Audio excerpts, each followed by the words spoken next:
Let's talk about gaming systems that feature a lot of purple. Not that one. Behold the STORMCRAFT Valkyrie gaming PC, and it is beautiful.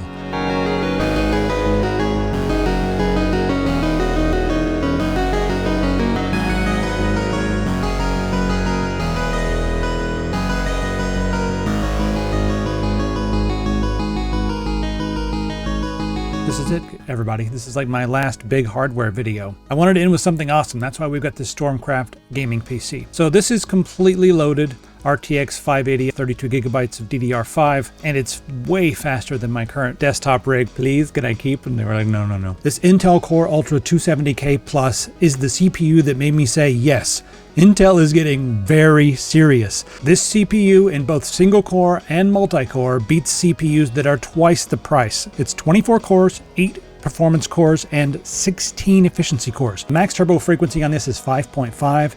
The performance core max turbo is 5.4, and those performance cores are what you need to play your games and do all your productivity, while the efficiency cores use way less power, but they allow you to multitask like crazy. You also have 40 megabytes of total L2 cache and 36 megabytes of Intel Smart Cache. You're going to see when we do our test, this CPU is ridiculous and serious. First off, we got to get it out of the box, but it's packaged very well. We also have a mouse and keyboard in there. I'll set those aside and show you those in just a second. I've been waiting on this PC for a while, and that's okay because they took some extra time to make sure the case was perfect, and behold, no pillar, just an ultra clean view of all of your components from 3 different angles without anything interrupting the view. That's actual glass. That's not plexiglass or plastic or anything like that. Kind of impressive to see that right here on this gaming PC. You got dual ARGB light strips. There's one on the bottom and one on the top, and then we've got all the RGB on the inside, and then you can control it. Now this unit comes with an RTX 5080 Founders Edition, and that's like specially curated for this machine because the Founders Edition, it's got the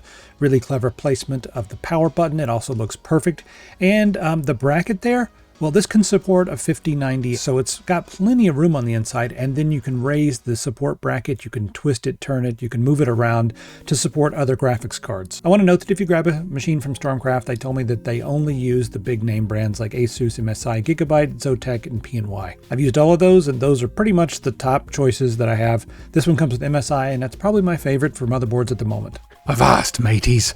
No thanks, I prefer Ask Jeeves. So this has a figurine stand, and you can put really any figures you want, not just minifigs, as long as they're not massively huge. I found 1/6 might be a little bit too big depending on the stand, but you can kind of wedge them in there if you, there's no rules here, right? I kind of think Motoko from Ghost in the Shell fits the aesthetic perfectly, and I've got like a 1/7 or I think she's like a 1/7 or a 1/8 version that fits perfectly in there. So if you're going for like the weeb stuff like I do, go for a 1/7 or 1/8, but you can also put Lego stuff or whatever in there. It's just a stand to display whatever you want to display. There's no rules here. You can even put this ugly, dirty mug with whatever that is from Deus Ex. It fits perfectly in there. It's just a way to like personalize this and like really make it your own, or you can leave it clean. Either way works. So let's go ahead and take out the foam. They've got the foam that it inflates to the exact shape of the insides to keep everything safe. So they've got it packaged that way. And then they just have regular foam in all the other areas that need a little bit of extra support. The CPU cooling unit is mounted correctly. First thing I noticed was that the giant 360mm radiator is up on the top where it belongs. It's very important that that is above where your pump is, because then you can have air bubbles. If that's below where your pump is, you'll get air bubbles, and that's weird. I've built a few PCs in my lifetime. This is one of the most beautiful ones. So I'm not gonna like really talk about this one specifically all that much. I'm gonna do my standard suite of benchmarks and stuff, but I'm mostly looking at the company STORMCRAFT, their build quality, their attention to detail, and I'm going to scrutinize a lot of that. Let me give you a quick rundown of STORMCRAFT. So this is a California-based company, and when you grab one of these machines, they tell me that they come with lifelong support in California by someone here in America. So you can set it up however you like, but we got 3 on the bottom, and those are intakes blowing up, 120mm fans. Then we got 1 as an exhaust out the back. And then on the top, the fans on the radiator are blowing up and to the back. So that's like everything's going in the correct direction. They know what they're doing when it comes to airflow, and you'll see that when we do our tests. It never gets anywhere near its max, even when we're stressing it out. Above and beyond that, we've got dust filters everywhere, dust filters on the bottom, the top, the back, so it's really dust resistant. Then on the back panel, those are just pegs. You just pop them out and you can like really get access to this. You can work on this very easily if you want to expand stuff. There's a enough room to add more M.2 on the actual motherboard, on the MSI motherboard. You can use PSUs of up to 200 millimeters. You can add a couple different hard drives. We got 2 bays in the back. You can put an SSD on the bottom there. So you got all kinds of room for 3 additional hard drives, plus the motherboard can accommodate more M.2.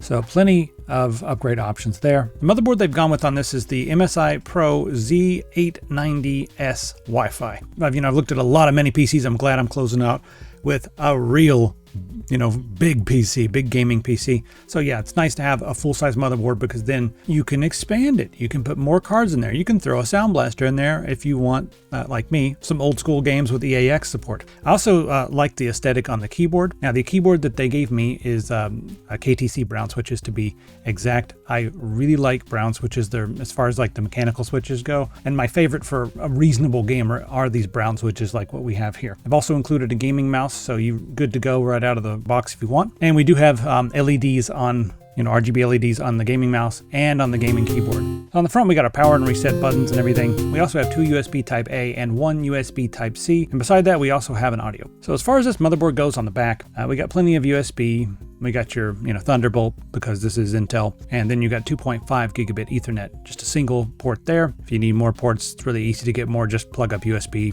That has a, a good Realtek, and these days that's plenty good. So let's go ahead and hop in and see how it runs.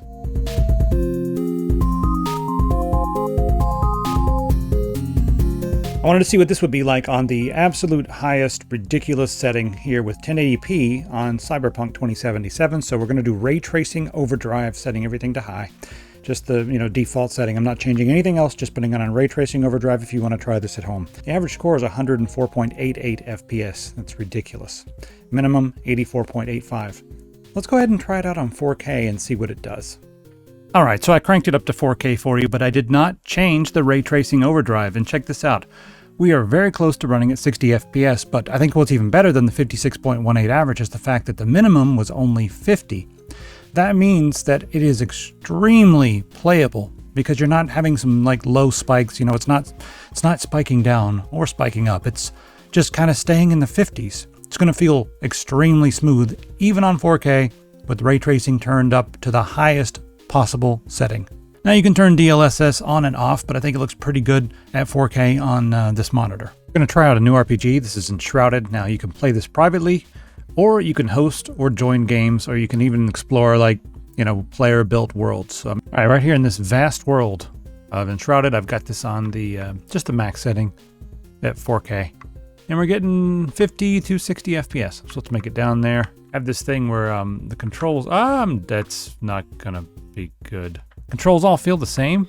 So some people love it, some people dislike it. All right, we got stamina outside of combat, which is always kind of annoying, but whatever. Kicking chest open them. This feels a lot like Zelda in some ways with the stamina wheel and everything. And just crank this up to 100 and see what it's like to actually play it full 4K without all the nonsense. All right, full on 4K right now. You know what, this feels better. I know it's weird. It's running in like 40 something FPS at full 4K without any nonsense.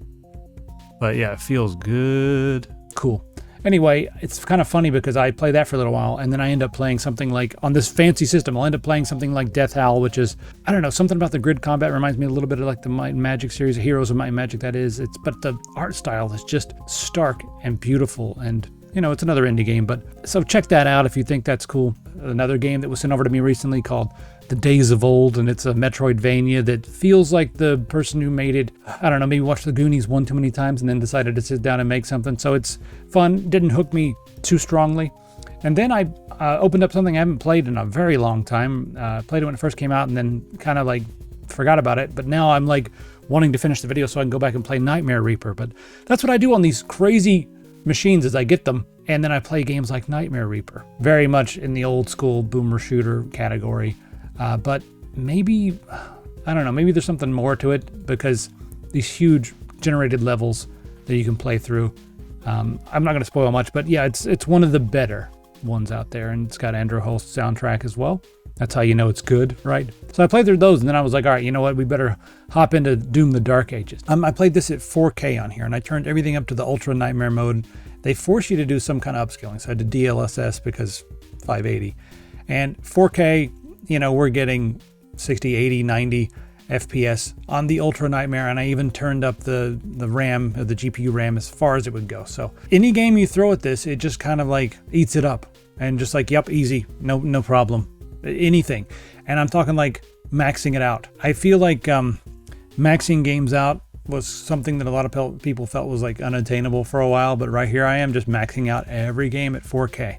Now, I don't actually play at 4K on my own. I play at 1440p or 3860 by 1600 is what my main monitor. It's an ultra wide. So I don't even like 4K on small displays. It's got to be a huge display for 4K for me.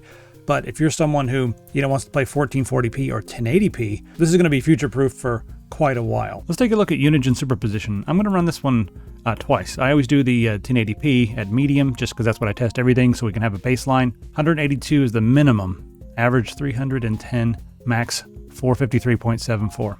So ridiculously fast there. Now let's go ahead and try out the 4K. And we're going to do the 4K optimized if you want to try at home. You can see down here, even with 4K optimized, we have a lot of extra video RAM. So I want to note something right here. While you're playing games and while you're doing like performance tests that are more GPU bound, you can see we're still at green here in the middle of running a performance test.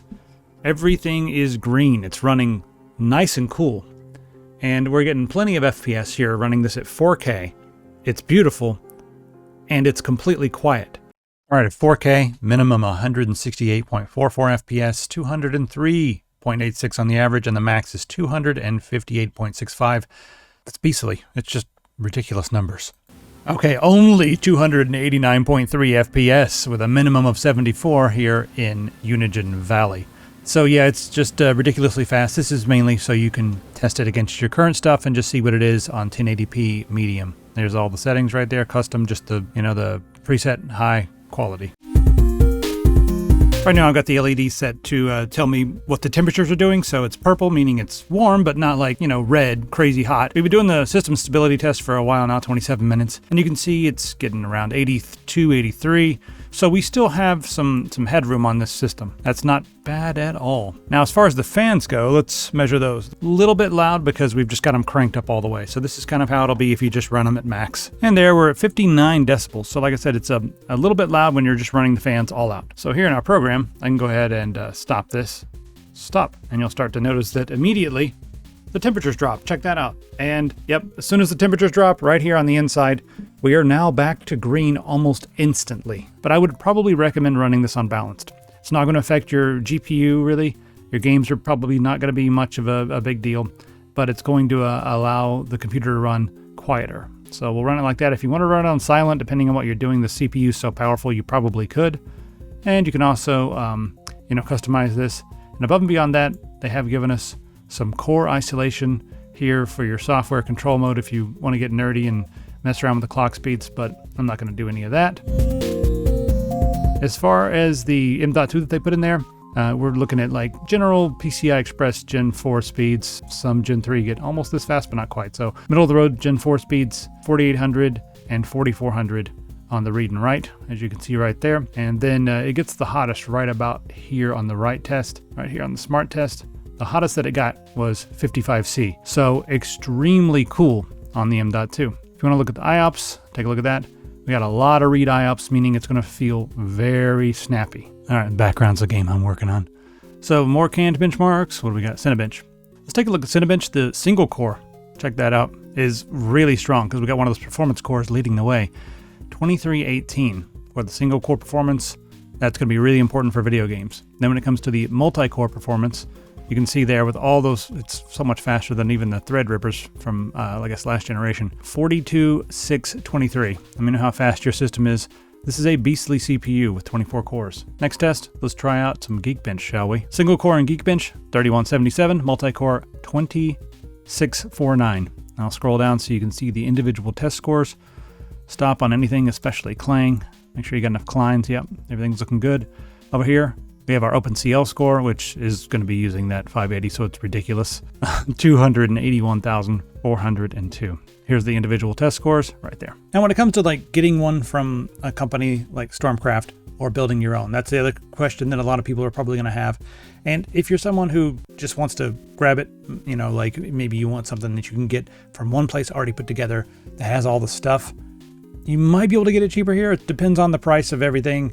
online, because prices go up and down. They get stuff, directly from the vendors in bulk. So sometimes it's cheaper to do it that way. Sometimes it's cheaper to do it the other way. You're not going to get all the services and stuff. You're not going to get the professional, build and everything. But a lot of people I know in the community are going to do that anyway. So it's like really going to be up to you on that. I think another bonus for this kind of stuff is that you put it all together in one big order, and then you just make a few monthly payments, and that's how you got your gaming PC. The main thing for me is I don't put my computers on the desk. I'm a floor person. Paul, come at me. So this is actually a computer that I would clear a spot for and put it on the desk, because this is what you want on your desk. You don't want this on the floor. This is like a little piece of art. I don't really have anything awful to say about it. It's fast. It's, cool and quiet, and it's completely breathtaking. See that thing across the room and be like, sorry friends, I can't talk to you anymore. I have to go over there and see what that is. So let me know what you think about this STORMCRAFT. How would you configure yours? And what do you think of the case? What do you think of the build quality? And what do you think of some of the games? All the different indie games and everything I mentioned, I always throw those in the comments. As for me, you can still find me. I'll still be here every now and then, but I'm deprioritizing uploading videos. So by most people, but I am writing a book and working on an indie game, both at the same time. Book first, then indie game second. You can follow that. I've got a mailing list for that. It's all going to be down in the description. Just go down there. You'll see click here to sign up for the mailing list, and I'll let you know whenever I'm releasing a book or a game or whatever. So watch for that. But yeah, new chapter in my life, closing this chapter right here. And I think this is a pretty good way to go out as far as hardware goes. So that's it. Thanks very much, STORMCRAFT. And everybody, see you in the comments.